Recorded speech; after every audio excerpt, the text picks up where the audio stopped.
Really, I was struck. By the story you told about the girls along the parade route. I just thought that was fantastic. If you could share that again, that would be something I think a lot of people would relate to. Sure. Yeah. Absolutely. Are we on right now? You know, and I think actually, should I look to look into the camera. Should I move away? Does that make it? Tell me what's easier. If I'm here to see a face, or if it's easier without the face. I'll just look right at the camera. That's okay. fine. If you want to stand out. Yeah. Okay. So I should just hit it. Yeah, tell us, tell us what happened that day when you were walking along the parade route. Yeah, well, it was the skies had opened up and were pouring out torrential rain, unfortunately, but it was a glorious day nonetheless. It was the Caribbean Carnival, which is one of the biggest ethnic celebrations in the city, and I had the distinction of being asked to be the grand matron, so I was leading the parade with the governor. And I was walking down the middle of the street carrying my banner with all of my volunteers and supporters. Again, torrential downpour, we weren't allowing anything to dampen our spirits. And there were young black girls coming off of the sidewalk as we walked the parade, and they would, yell, "Who is Ayanna? Who is Ayanna?" And I would raise my hand and say, "I'm Ayanna." And they would say, "That's my name too, can I walk with you?" And I turned to my staff and the volunteers with us, and I said, we've already won.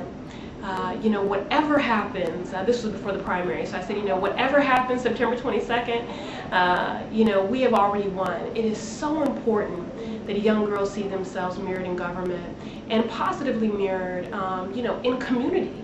And to see an ethnocentric, Afrocentric name prominently featured, on a banner and being upheld in that way, and the fact that they felt a sense of connectedness to that and pride, I certainly felt proud about that, and it just underscored why it's so very important that we have those role models for our girls. You look great on camera. Oh, do I?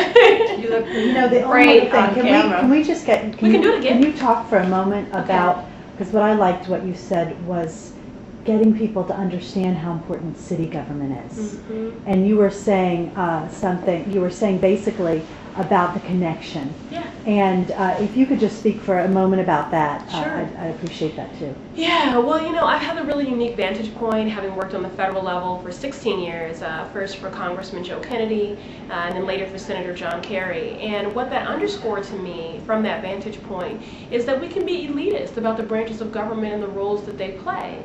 And I think there's a misnomer that municipal government is the bottom rung of power, and it's to our detriment to regard it as such and to operate in that way. This is the form of government closest to community, and it is the most important. And so when people would say, "You've worked on the federal level, why are you running for city council?" I would say because this is the form of government closest to community, and I want to work with and for community to make sure that there is an equity in those city services, in education, in housing, and an opportunity in life. So that's why I ran. That's great. You have to I do like one that. more. You have to say the difference that Emerge made in your campaign. Oh yeah, absolutely. That's true, exactly. Yeah. For being a part of the Emerge network. Yeah. Yeah.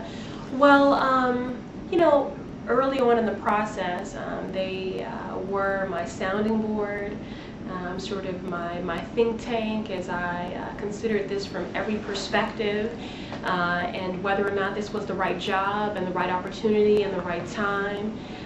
Immediately, people were making commitments as to what they would do. This is very challenging. I was coming from a position where I've always been the one helping people, and I haven't had to ask for help. So a lot of times it was great when people could speak to the kind of help specifically that they were prepared to offer, because I wouldn't always know what to ask for. And so it was wonderful to have my Emerge family anticipating those needs and articulating early on what their commitment would be to meet those needs. And so they served on my kitchen cabinet. They were, volunteers in my grassroots effort. They helped raise money. But the biggest thing they did was support me. There's a real sisterhood here. And, I'm grateful to have had their support while I was contemplating a run, while I was running, and now to to have their support as an elected official. And I'm going to continue to work with them to make sure that more women run and more women run and win. That's great. Love that. Want to see? Sure. Now, I I think just I know how have to one show you. final question. Yeah. Next week, I'm doing Now, will So you you wanna edit tape? this? Because I'm pretty verbose. Will you just run it like that, or what will you do? You don't know? I'm just running the camera. Okay. Okay, just finally, I have one final Okay. question. Next Okay. week, we're doing a dinner in Washington, which, Chris, you're going to come to. Okay. And basically, the title of the dinner, the subject matter is changing the face of power. Yeah. Are we really changing the face of power? Is the election of Barack Obama, does that indicate that we are truly changing the face of power? And I've invited Richard Wolff, who wrote a book, Renegade, about the election. And so he'll be there, kind of something to get people to come Yeah, I to. thought that was good. And I'll be there talking about this. Are we really changing the face? Are we getting more women? Are we getting more people of color? What do you think about the historic election of Obama? It's an interesting question. I was asked that question often. As I stated earlier, we had a field of 15 candidates. I was the only woman in that field of 15, but we also had 9 candidates of color, which was unprecedented. And many reporters were inquiring if this was the Obama sort of ripple effect.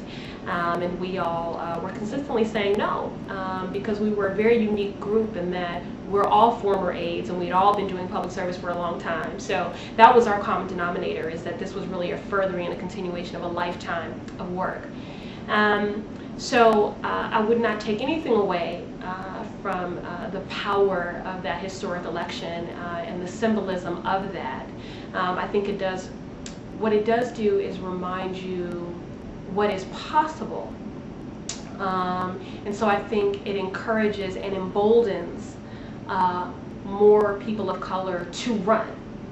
I think as far as this changing the face of power, that's happening, but in order to do that, you really have to change political culture, and in order to do that, you really have to change behavior. And in order to change behavior, you know, that work really happens very incrementally. You know, as is the case usually in politics, it is much more evolution than it is revolution. So I am really heartened and encouraged by the progress we've made, but we have many more miles to travel.